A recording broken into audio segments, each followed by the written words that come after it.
कांग्रेस के इस नेता ने प्रधानमंत्री नरेंद्र मोदी को अच्छी तरह से धो दिया है, या यूं कह दे कि उन्हें जवाब दे दिया है।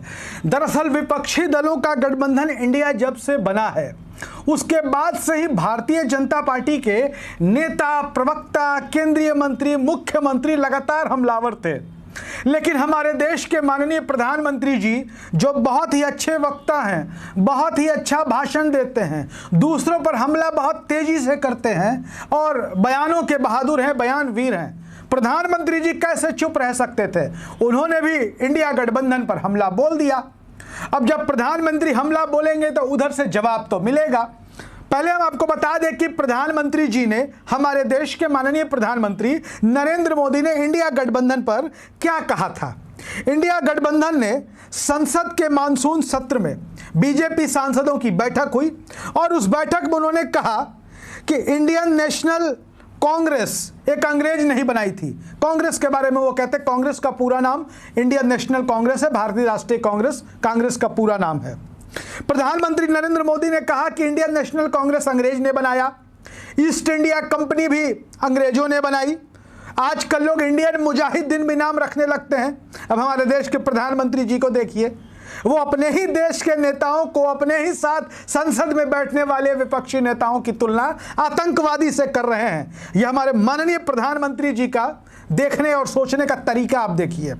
इसके साथ ही प्रधानमंत्री ने आईपीएफ यानी कि इंडियन पीपुल्स फ्रंट, जो एक कट्टरवादी संगठन है, उसकी तुलना भी विपक्षी दलों के गठबंधन से कर दी। अब देश भर में चर्चा इस बात पर होने लगी कि भाई प्रधानमंत्री जी कह क्या रहे हैं।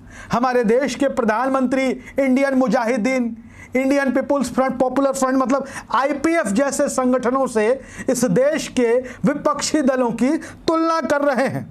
और नरेंद्र मोदी ने ऐसा भी कहा कि देश ने ऐसा दिशाहीन विपक्ष कभी नहीं देखा था, ये लोग देश को गुमराह कर रहे हैं। और प्रधानमंत्री ने जैसा बयान दिया विपक्ष के ऊपर, तो विपक्ष भी खामोश रह नहीं सकता था और विपक्ष भी अपनी बात जरूर कहता। सबसे पहले तो आपको बता दें कि प्रधानमंत्री का जवाब कांग्रेस के राष्ट्रीय अध्यक्ष मल्लिकार्जुन खड़गे ने दिया और खड़गे ने एक तरीके से नरेंद्र मोदी को धो दिया। मल्लिकार्जुन खड़गे कहते हैं कि हम मणिपुर के बारे में बात कर रहे हैं जो जल रहा है। मणिपुर भी इंडिया है, लेकिन प्रधानमंत्री बात ईस्ट इंडिया कंपनी की कर रहे हैं। मल्लिकार्जुन खड़गे का आप जवाब देखिए।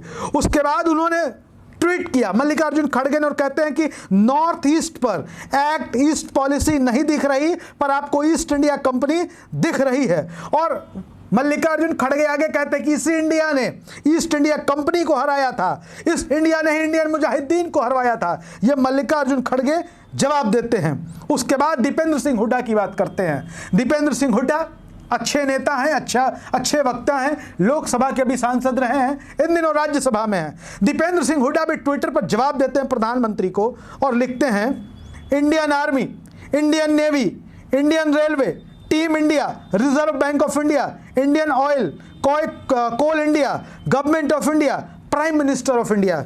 इंडिया हम सब में है और हम सब इंडियन है। बांटना छोड़ो, जोड़ने की बात करो। लगातार कांग्रेस की तरफ से, विपक्ष की तरफ से अब प्रधानमंत्री के इंडियन मुजाहिदीन वाले बयान पर हमला होने लगा है। लेकिन अब सवाल पैदा होता है कि प्रधानमंत्री ने विपक्षी दलों के गठबंधन की तुलना आतंकवादी संगठनों से की क्यों? दरअसल यह बताता है कि केंद्र की सरकार इस विपक्षी दलों के गठबंधन से अंदर तक हिल चुकी है। चोट बहुत गहरी लगी है और विपक्ष तो यह दावे कर रहा है कि तीर निशाने पर लगा है। हालांकि वो कौन सा ऐसा निशाना है जहां पर तीर जाकर लग गया है, ये तो विपक्ष ही बता सकता है। लेकिन यह बात सही है कि जो लोग कहा करते थे कि इस गठबंधन से कोई फर्क नहीं पड़ने वाला है, फर्क बहुत बड़ा पड़ गया है। और फर्क इतना बड़ा पड़ गया है कि हमारे देश के माननीय, सम्माननीय, आदरणीय प्रधानमंत्री जी को भी अब मैदान में उतरना पड़ता है और इन संगठनों की तुलना आतंकवादी संगठनों से की जाती है। हालांकि हम कहना चाहते हैं। राजनीति में पक्ष विपक्ष विरोध मतभेद अपनी जगह पर है, लेकिन इंडिया शब्द की तुलना आतंकवादियों से करना कतई उचित नहीं है। आप कांग्रेस का विरोध करिए, आप राहुल गांधी का विरोध करिए, आप गठबंधन का विरोध करिए, लेकिन इंडिया शब्द का विरोध कितना उचित है यह हम आप पर छोड़ते हैं। आप अपनी राय कमेंट बॉक्स में जरूर रखिए और वीडियो अच्छा लगे तो शेयर करिए। धन्यवाद।